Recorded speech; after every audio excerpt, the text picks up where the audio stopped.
when you were at the Apollo show, you know, The Rock was all in the building, literally. Beans, Freeway, the Young Guns, and everything.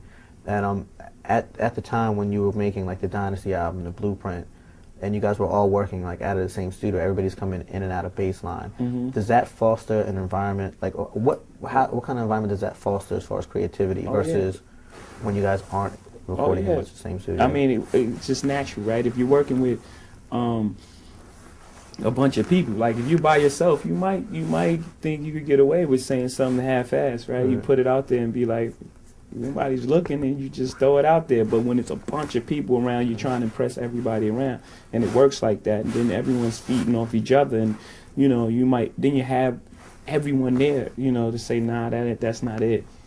You know, then that's not what's up, and then it makes you step up the game. It creates an environment to make better music. I mean, if you look at the music that was made at that time, you know, that was everyone in one place.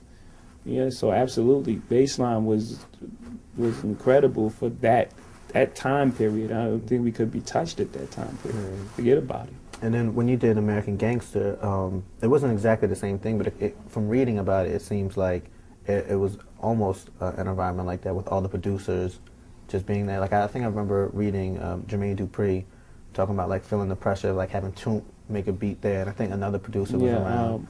No ID was in the corner, Toomp was there, then people was coming by, and I was playing the album, and you know, he was with his headphones and all his machines, and he was trying to make a beat. At one point I looked over to him and was like, you cool with this? Like, it was, I really, you know, I mean, I already respect him as a great producer, but that moment right there, to make that track, to make the track that he made in that type of environment was very difficult, to be honest with you, because it was like a party. But it wasn't a party for the sake of just, you know, dancing. You know, it was a party to get the vibe. It was purposely done. That's how I did Blueprint. I had Kanye and Just together. Then you throw other producers in that mix and you see what's going on. It's like it's like a friendly competition, right? But you know, at the same time, everybody is, you know, it's not a negative. It's no negative energy because everyone's enjoying the music as well at the same time. So it breeds this energy that's unreal. Right. Yeah. Now is like obviously like with Dynasty and Blueprint, that was like that in American Gangster. Was there situations where you didn't have an environment like that, where it was more isolated?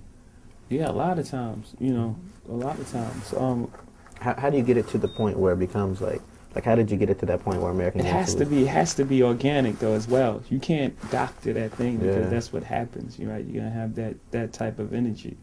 You know, it's like anything else. Timing is everything. Or all those stars align. You know, I didn't plan to have Toomp in the same day as, you know, as Jermaine. It just really, everything just came together. I didn't plan to have Nas on Success. I didn't even plan to make this album. Yeah. You know, it just really, everything just happened with just the time and the stars aligned.